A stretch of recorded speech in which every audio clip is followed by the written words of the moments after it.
안녕하십시오. 네, 네. 올 한해 민족 고유의 명절 이제 설입니다. 설 명절 기간 동안에 더욱더 가족들과 또 화목한 시간, 또 은혜의 시간이 되시고 또 많이 먹고 또 즐거운 시간이 되시기를 소망하겠습니다. 오늘 말씀은 그리 아니하실지라도라고 하는 말씀으로 함께 다니엘서 3장 1절부터 18절까지의 말씀을 함께 나누고자 합니다. 사랑하는 여러분, 신앙이라는 것이 무엇이겠습니까? 신앙은 고개를 어디에 숙이느냐에 달려 있다라고 하는 겁니다. 우리는 언제 고개를 숙입니까? 바로 하나님 앞에 예배하는 시간, 마음의 무릎을 꿇고 기도하며 나아갈 때 하나님 앞에 고개를 숙인다라는 거죠. 그런데 진짜 우리의 신앙의 본 모습은 예배당이 아니라 어떤 선택의 순간에 우리에게 다가오게 된다라는 겁니다. 압박이 다가올 때, 손해 앞에서, 위협 앞에서 우리는 고개를 숙이느냐라는 거죠. 특히 우리 한국 사람들의 모습 속에 이 손해라고 하는 것은 절대 사람들이 인정하지 않습니다. 자기가 손해보는 것은 결코 용납되지 않는다라는 거죠. 만일 직장에서 이 일을 하지 않으면 해고다라고 최후 통첩을 받는다면 여러분들은 그 일을 하시겠습니까? 만약 가족들이 우리의 가치관을 따르지 않으면 관계를 끊겠습니다라고 이야기할 때, 또 이 세상이 우리의 기준을 따르지 않으면 너는 뒤처진다라고 이야기를 할 때, 여러분들은 그것 앞에 어떻게 하시겠습니까? 절하면 안전하지만 거부하면 손해를 보는 삶입니다. 또 절하면 편하지만 거부하면 외톨이가 되어진다는 거죠. 오늘 본문에 보면 그 선택의 순간에 선 세 친구의 이야기가 오늘 말씀에 등장하고 있습니다. 사드락과 메삭과 아벳느고, 다니엘의 세 친구의 이야기입니다. 오늘 그들 앞에는 어떤 일들이 있었냐면 27m가 되는 높이의 거대한 금 신상이 놓여져 있었고 맹렬히 타는 물이 그 뒤에 기다리고 있었습니다. 절하면 살고 또 거부하면 죽게 되어지는 순간이 마주하고 있습니다. 그런데 오늘 말씀을 보게 되면 그들은 그것 앞에 고개를 숙이지 않았다라고 말하고 있습니다. 그러면서 그들이 마지막 18절에 뭐라고 이야기하냐면 그리하지 아니하실지라도 라고 그들은 믿음의 고백을 하고 있습니다. 오늘 우리가 이 교복을 통하여서 우리가 2020년도를 우리가 시작하며 또 나아가는 그 순간 속에 올 한 해를 살아가는 그 모든 과정들 속에 어떠한 순간이 있다 할지라도 그리하지 아니하실지라도 라고 말하고 있는 이 세 친구의 이 고백이 우리의 믿음의 고백이 되기를 예수님의 이름으로 다시 한번 축복드립니다. 오늘 말씀에 보면 느부갓네살 왕이 금신상을 만들었습니다. 높이 69빛, 약 27m가 되는 거대한 신상이었죠. 이 27m라고 하는 것은 우리가 옆에 아파트에 보면 아파트 높이만큼 되어집니다. 10층 정도 되어지는 크기다라고 이야기를 합니다. 너비는 6규빗 약 2.7m입니다. 우리가 상상할 수 없는 어떠한 그 사람의 비율에 맞지 않는 거대한 신상을 만들어서 그들 앞에 놓았다라는 거죠. 학자들이 이것을 단순한 조각이 아니라 어떠한 전체 구조물로 보았다라는 겁니다. 우리가 옛날에는 우리가 여의도 63빌딩을 보았지만 지금은 잠실에 있는 이름이 뭐죠? 네? 롯데타워. 네, 롯데타워. 그 100층이 넘는 건물을 보면서 어떻습니까? 단순한 건물을 넘어서서 정말로 웅장한 그런 모습을 보지 않습니까? 그런데 그 당시에 왜 이렇게 큰 이 구조물을, 이 신상을 만들었을까라고 하는 부분들을 우리가 보셔야 됩니다. 당시 이 신상, 거대한 신상은 권력의 과시였고 두려움의 상징이었습니다. 바벨론 제국의 압도적인 힘을 보여주고 있는 신전물이었다라는 거죠. 그리고 왕은 그 고관들을 두라 지방에 소집하였습니다. 이 고관들 속에서는 이 다니엘의 세 친구도 포함되어 있었다는 거죠. 그리고 명령을 내리는데 모든 악기 소리가 나면 들리게 될 때 엎드려서 느부갓네살 왕이 세운 금신상에 절을 하라라고 명령을 합니다. 그리고 누구든지 그 앞에 절을 하지 아니하면 즉시 맹렬히 타는 풀무불에 넣을 것이다 라고 선언하였습니다. 우리가 여기서 주목해야 될 두 가지가 있습니다. 우리가 이 첫 번째는 획일화된 통제라는 거죠. 한 번에 그 악기 소리가 울리면 모든 사람들이 일제히 엎드려야 된다라는 것. 즉 그때에는 개인의 선택의 자유가 없었습니다. 무조건 그 가운데 절을 해야 됐다라는 거죠. 오직 집단의 행동이 필요했고 전체의 통일된 움직임만이 그 가운데 있었습니다. 이것은 양심이 마비시키는 집단 압력의 본질이라는 겁니다. 두 번째로 우리가 주목해야 될 것은 극단적인 형벌이라고 하는 거죠. 그 형벌이 무엇이었습니까? 맹렬히 타는 풀무불이었습니다. 어떤 유예 기간도 없습니다. 너 이거 왜 하지 않았어? 라고 하는 것이 아니라 절을 하지 않으면 즉시 풀무불에 던져지게 되는, 변명의 여지도 없고 절하지 않으면 곧바로 죽게 되는 이 죽음의 공포의 정치를 하게 됩니다. 그런데 그런 이야기들이 당시 이 바벨론의 이 상황 속에서만 주어진 것이 아니라 오늘 우리가 살아가고 있는 이 순간 속에서도 우리가 그와 같은 어떠한 신상이 우리 가운데 주어지지 않았지만, 우리가 즉시 그 가운데 죽음의 자리에 놓여 있지는 않지만 형태가 바뀌었을 뿐 우리에게는 그 수많은 신상들이 우리 가운데 있다라는 거죠. 그것이 무엇입니까? 돈이고 성공이고 권력이고 인정이라는 겁니다. 우리가 이 사회는 그것을 늘 말하고 있습니다. 이것을 이야기하지 않으면 우리는 도태되어지고 그 세상 속에서 살아갈 수 없는 우리의 삶이라는 거죠. 이것을 숭배하지 않으면, 이것을 바라보지 않으면 낙오자가 되어지고 이 가치관을 따르지 않으면 실패할 수밖에 없다. 직장에서는 뭐라고 이야기를 합니까? 실적 중요하잖아요. 실적을 채우지 않으면 그 직장에서 성과, 고과 점수에 마이너스가 되어지고 그것이 누적되어지면 직장을 나올 수밖에 없는 상황입니다. 그러다 보니까 실적을 위해서라면 양심을 좀 타협해도 되지 않아? 다 그렇게 하여서 잘하고 있어. 너 혼자 깨끗하게 살아가면 너 왕따 되어질 수밖에 없어 라고 말합니다. 학교에서는 어떻습니까? 남들도 다 하는데 너만 안 하면 이상한 사람이 돼. 교회는 어떻죠? 신앙도 좋아. 신앙 안에서 올바른 믿음을 가지고 살아가는 것도 좋지만 신앙 안에 살아가면서 그 가운데 중요하게 볼 것은 뭐냐면 현실도 봐야지. 네가 원칙대로 살아가면 너는 손해야.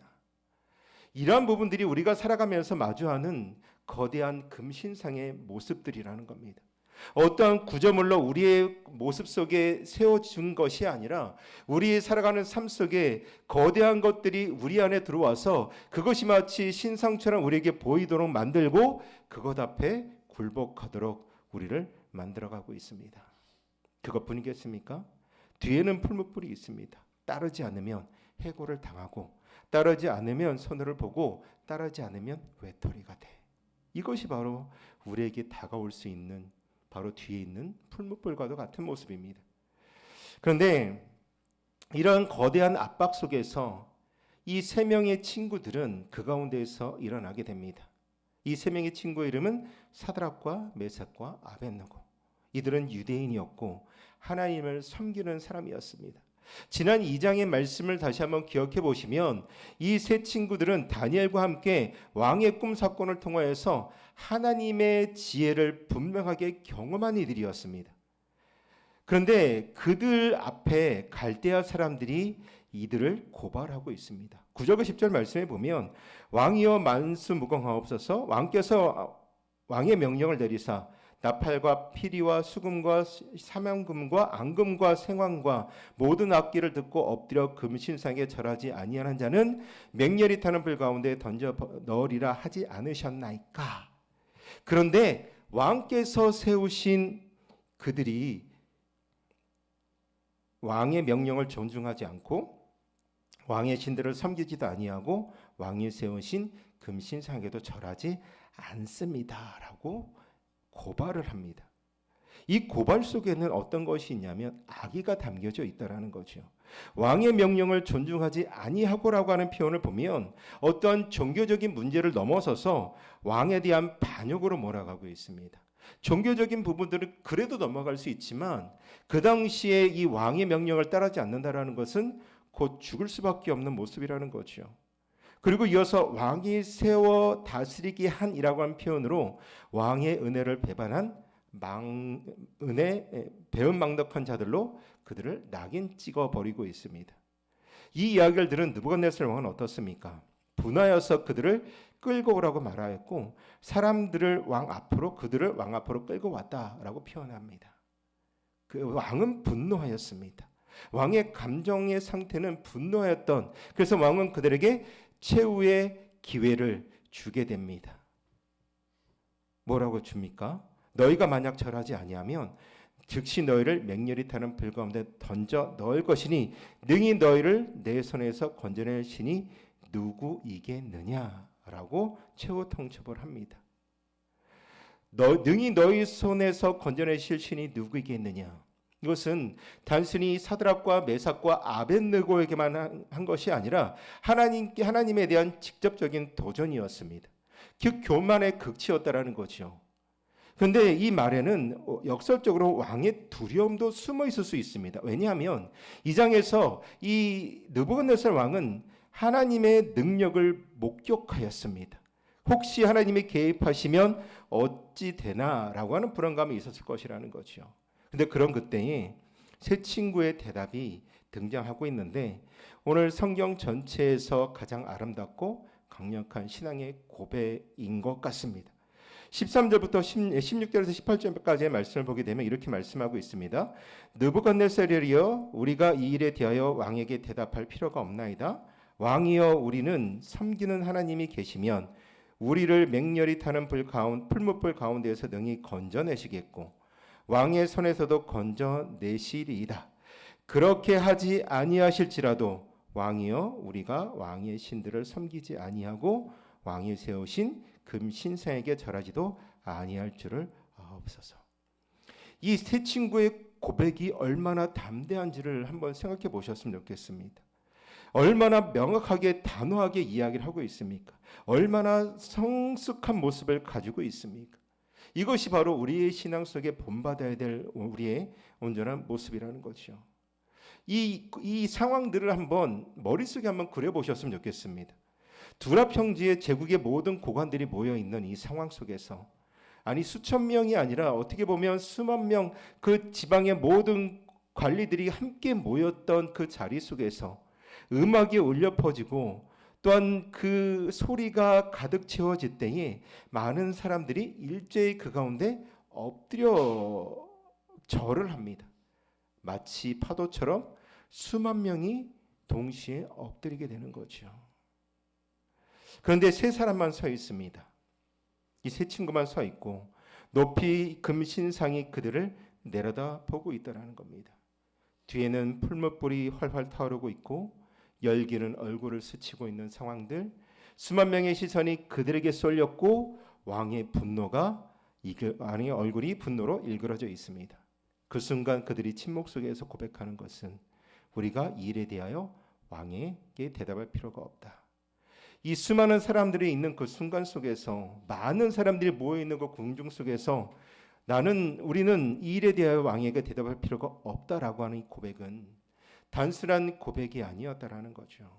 생명을 내어놓아야 되는 고백이었습니다. 그런데 그 한마디가 끝나는 순간 그들의 운명이 결정되어지는 거죠. 풀무불에 들어가든 아니면 하나님께서 함께 하셔서 하나님의 기적을 맛보든 그들에겐 두 가지의 선택만이 있었습니다.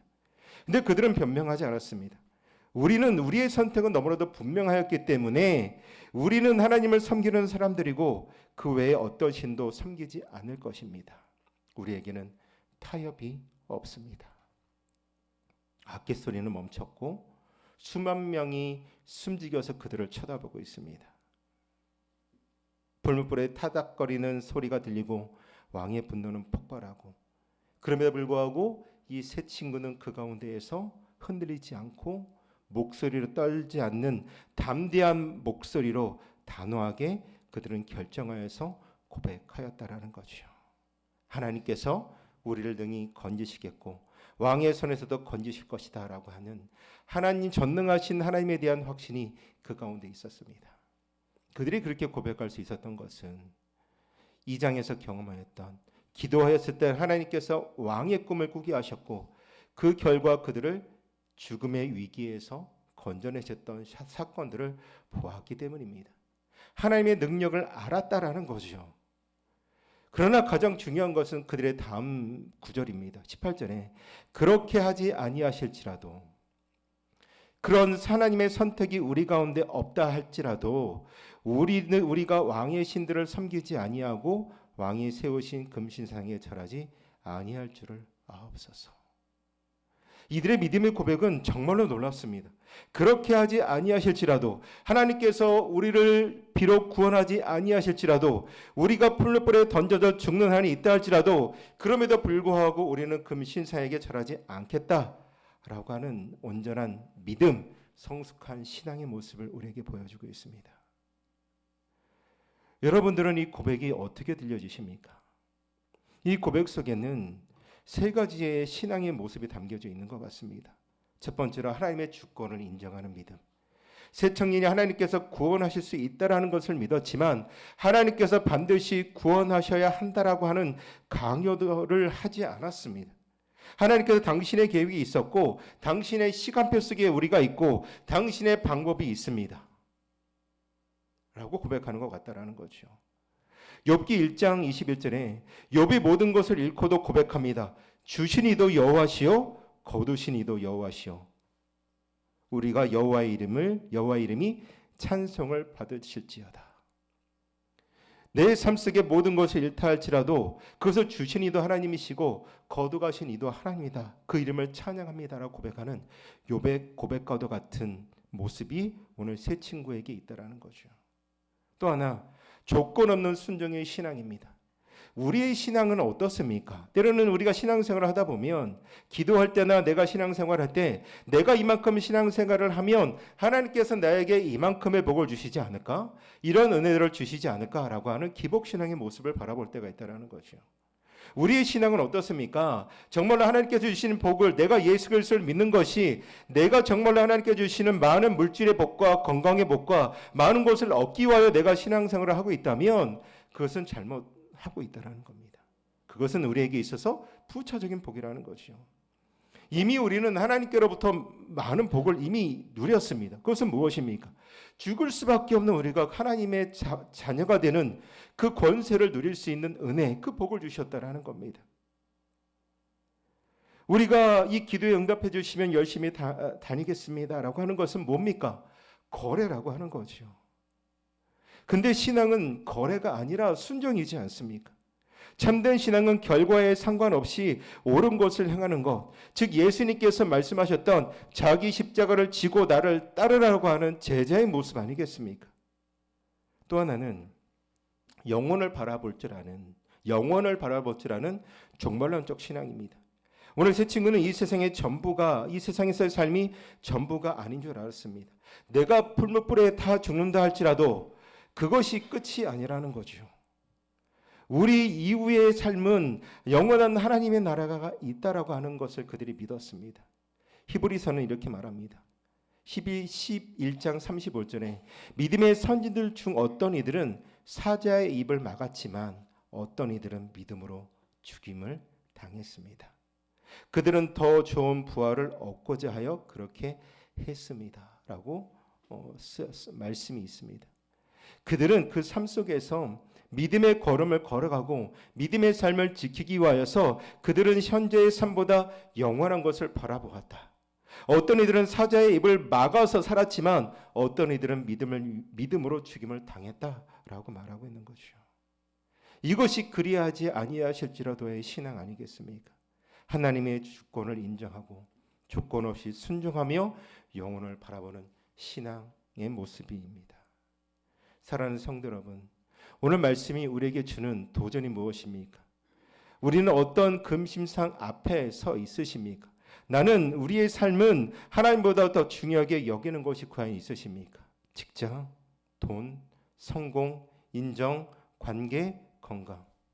여러분들에게 이 모든 것을 하지 말라라고 말씀하는 것이 아니라 그것보다 하나님보다 더 중요하게 여기고 있는가? 그것을 나의 하나님보다 더 중요하게 여겨서 그것을 나의 우상으로 금신상으로 여기고 있지 아니한가를 우리는 생각해 보셔야 하는 거죠. 2020년도를 시작하면서 살아가고 있는 지금 이 순간에 이것을 따르지 않으면 실패하고 이것을 추구하지 않으면 낙오자가 된다라고 하는 것 앞에 우리는 분별하셔야 된다라는 거죠. 나는 과연 하나님께서 원하시는 삶을 살아가고 있는가? 세상에 세운 우상을 내가 받아들이고 그것을 위하여서 내가 살아가고 있는가라고 하는 부분들입니다. 직장에서 모두가 하는 부정적인 관행들에 동참하라고 하는 것을 압력받을 때 여러분들은 어떻게 하시겠습니까? 자녀 교육에서 성공의 가치관을 따르라라고 말하고 있는 이들은 없으십니까? 교회에서 헌금할 때 하나님께 드리는 것입니까? 아니면 사람에게 보이기 위하여서 드리십니까? 지금 우리가 경험하고 있는 내가 알고 있는 모든 것들이 어떻게 보면 세상의 가치관들이 정말로 금신상의 모습을 가지고 있고 우리가 알고 있는 이 세상에서의 그 모든 것들을 금신상 앞에 우리가 서 있다라고 하는 사실입니다. 마치 우리는 그것 앞에 매일 선택하며 살아가는 순간들을 맞이하고 있다라는 거죠. 두 번째로 우리에게 주는 도전은 뭐냐면 그리 아니하실지라도의 신앙을 회복하셔야 됩니다. 신앙은 어떻습니까? 어떤 조건부적인 신앙이 아닙니다. 하나님께서 응답해 주시면 순종하겠습니다가 아니라 응답하시던 아니하시던 그리하지 아니하실지라도 나는 옳은 것을 행하겠습니다라고 하는 고백이 있어야 하는 거죠. 지금 혹시 여러분들의 삶 속에 어려운 상황들이 있습니까? 기도해야 응답이 없는 것 같습니까? 그럼에도 불구하고 그런 순간을 맞이할 때 하나님을 온전히 신뢰하시겠습니까? 결과에 상관없이 하나님 앞에 순종하시겠습니까? 여러분들이 어떤 것을 선택하느냐에 따라서 우리가 성숙한 신앙을 가지고 있는가 그렇지 않은가를 볼 수 있습니다. 또 하나는 영원한 것을 바라보며 오늘을 살아야 하는 것이죠. 언제나 주님께서 우리에게 말씀하실 때 내가 주님 앞에 섰을 때에 우리는 잘하였도다 착하고 충성된 종이라고 우리는 불려야 되지 않겠습니까? 그러기 위해서 우리는 작은 선택을 하셔야 됩니다. 여러분들에게 어떤 큰 선택을 말씀하는 것이 아닙니다. 직장을 버리고 세상을 버리고 온전히 교회 안에서 어떤 수동으로 들어가서 삶을 살아가라는 것이 아니라 여러분들이 살고 있는 그 삶의 현장 속에서 내가 선택해야 될 작은 선택을 하시라고 말씀을 드리고 있는 겁니다. 직장에서는 뭘 해야 될까요? 양심을 지키는 것이고 학교에서는 정직하게 행하는 것이고 가정에서는 신실하게 사는 것이고 교회에서는 헌신하는 것들이고 내 삶의 현장이 어떠한 자리이든 그 자리 속에서 내가 선택한 작은 선택들이 내가 착하고 충성된 종된 모습으로 내가 선택하였던 모든 것들이 결국 쌓여서 우리의 아름다운 인생이 되어질 겁니다. 우리는 다니엘과 세 친구들처럼 담대한 자에 대한 질문을 우리가 받았을 때 여러분들이 예스라고 혹시 강하게 말씀하실 수 있는 분이 있으십니까? 저도 그렇지 못할 것 같습니다. 때로는 흔들리기도 하고 때로는 넘어질 때도 있는 것과도 같습니다. 왜냐하면 이 풀물불이라고 하는 위험 앞에서 우리의 신앙은 강하지 않기 때문에 타협의 자리로 나아간다라는 겁니다. 그러나 하나님께서 우리에게 참된 그리 아니하실지라도를 살아내신 분을 우리에게 보내어 주셨습니다. 그분은 누구십니까? 바로 예수님이십니다. 겟세마네 동산을 한번 생각해 보십시오. 예수님께서 땀이 핏방울이 된 것 같이 기도하셨습니다. 내 아버지여 만일 할 만하시거든 이 잔을 내게서 지나가게 해 주십시오라고 고백하였습니다. 그러나 곧 뭐라고 말씀하십니까? 나의 원대로 마옵시고 아버지의 원대로 하옵소서. 이것이 그리 아니하실지라도의 모습이라는 겁니다. 하나님께서 구원하실 수 있다라는 것을 예수님께서는 아셨습니다. 내 아버지께 구하면 12군단이 되는 천사를 내게 보내실 수 있다라고도 말씀하셨던 예수님이셨습니다. 그런데 아버지가 그 길을 원하시지 않으셨다라는 것을 그가 알았고 예수님께서 아셨고 십자가의 길을 걸어가야 될 것을 그가 아셨고 죽음의 길을 걸어가야 될 것을 아셨고 저주의 길을 걸어갈 것을 예수님께서 아셨습니다. 이 세 청년은 풀무불 앞에 섰을 때에 하나님께서 그들을 구원하셨습니다. 그러나 예수님은 십자가 앞에 서셨지만 아버지께 구하지 않으셨고 예수님은 실제로 버림받으셨다라는 거죠. 나의 하나님 어찌하여 나를 버리셨나이까. 세 청년은 불 가운데 살아나왔지만 예수님은 무덤에 들어가셨습니다. 그러나 하나님께서는 사흘 만에 그분을 일으키셨습니다. 죽음이 그분을 붙들 수 없었습니다. 이제 우리도 어떠한 풀무불 속에서도 어떠한 죽음의 위협 속에서도 그럼에도 불구하고 우리는 소망을 가질 수 있다는 거죠. 왜냐하면 부활하신 예수님께서 우리와 함께 계시기 때문에 그렇습니다. 왜 그럴까요? 부활하신 예수님이 왜 우리에게 계셔야 되겠습니까? 우리는 풀무불 앞에서 흔들릴 수밖에 없는 사람이기에, 그러기에 예수님께서 우리 대신 끝까지 순종하셨고 우리 대신 죽으셨습니다. 그리하지 아니하실지라도의 고백을 가지고 주님께서 그 순종의 자리로 나아가셨다라는 거죠.